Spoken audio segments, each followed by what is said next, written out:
السلام علیکم ورحمۃ اللہ وبرکاتہ۔ یہ آپ نے کہا کہ ائمہ اربعہ کا اجماع، دیکھیں بات یہ ہے کہ جب قرآن حدیث کی بات آ جائے تو اجماع پیچھے رہ جاتا ہے۔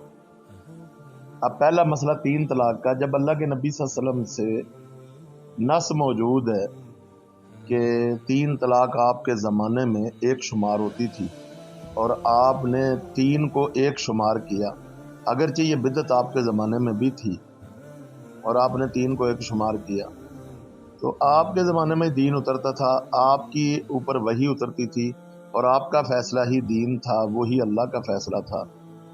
تو لہذا ائمہ اربعہ کا اجماع کرنے کے اس سے کیا فائدہ ہوگا؟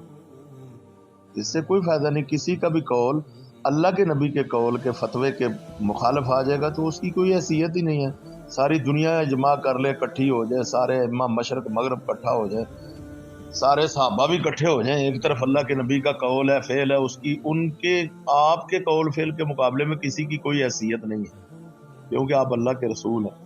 وما ينطق عن الهوى، آپ وحی کے بغیر نہیں بولتے۔ ان اتبع الا ما یوحى الی، میں نہیں پیروی کرتا مگر اللہ کی وحی کی۔ تو دوسرے جو ہیں وہ ان کی بات نہ وحی ہو سکتی ہے تو ان سے غلطی بھی ہو سکتی ہے، لیکن رسول اللہ تو وحی کی پیروی کرتے ہیں اور وہ غلط بات کر نہیں سکتے، ان کی بات وہی ہے۔ تو لہذا یہ اللہ کے نبی صلی اللہ علیہ وسلم کے زمانے میں تین طلاق ایک ہی شمار ہوتی تھی، حضرت ابوبکر کے 2 سال بھی ایک ہی شمار، حضرت عمر کے ابتدائی 2 سال بھی۔ پھر انہوں نے دیکھا کہ لوگ جلد بازی کرتے ہیں تو انہوں نے سیاسی فیصلہ نافذ کیا تھا اور بعد میں انہوں نے اس فیصلے سے رجوع کر لیا تھا۔ حضرت عمر فاروق کے اوپر وحی نہیں اترتی تھی، جبریل ان کے اوپر نہیں آئے، ٹھیک ہے۔ تو لہذا کوئی اس اجماع کے اوپر کوئی، یعنی کہ اگر صحابہ بھی اجماع کر لیں، کوئی ائمہ اربعہ تو بہت بعد میں ہیں، اگر صحابہ بھی اجماع کر لیں اللہ کے نبی کے قول اور فعل کے مقابلے میں ان کی کوئی حیثیت نہیں۔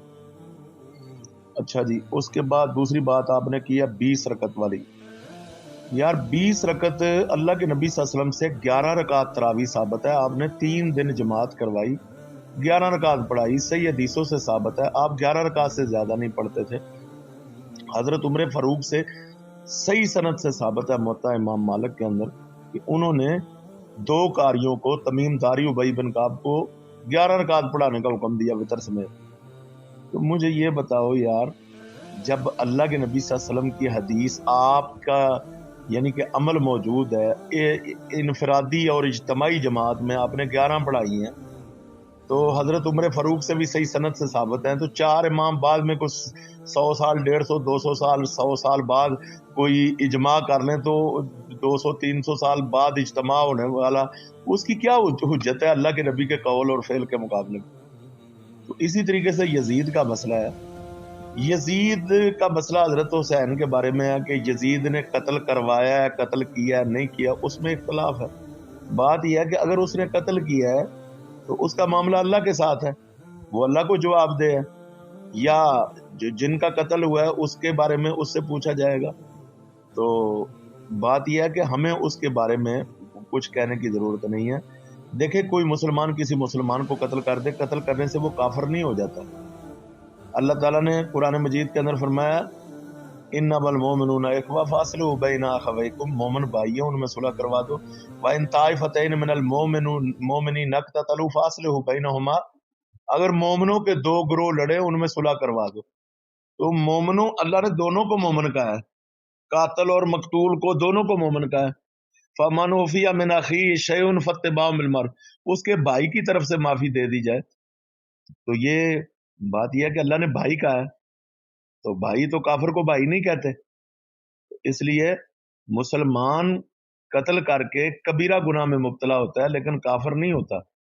تو لہٰذا لعنت کا مسئلہ جو ہے یہ ٹھیک نہیں ہے۔ اللہ کے نبی صلی اللہ علیہ وسلم ہے لا تسبوا الاموات، مردوں کو گالی نہ دو، فانہم قد افضوا ما قدموا لہ، انہوں نے وہ پا لیا جو انہوں نے کیا تھا، اب ان کو گالی نہیں دینی چاہیے۔ تو بات یہ ہے کہ جہاں قرآن و حدیث کی نصوص ہو وہاں پہ کسی کے اجماع کی کیا حیثیت ہے اور اس کی کیا ویلیو ہے، تو ہمیں ہر بات قرآن و سنت سے دیکھنی چاہیے۔ اگر قرآن کے اندر نہ ہو تو پھر ہم اجماع کی طرف آئیں گے، اور پھر اس سے پہلے جو صحابہ تھے ان کا اجماع جو ہے اس کی زیادہ اہمیت ہوگی، نہ کہ بعد والے 4 اماموں کی۔ تو چار اماموں کی بات، یہ جو باتیں میں نے کی ہیں، اگر نصوص کے خلاف ہے، قرآن و سنت کے خلاف ہے، تو اس کی تو کوئی ویلیو ہی نہیں ہے، کوئی حیثیت ہی نہیں ہے اس کا۔ رسول اللہ کی بات اللہ کی بات کے مقابلے میں کیا حیثیت ہے کسی کی بات کی؟ واللہ عالم بالصواب۔ السلام علیکم ورحمۃ اللہ۔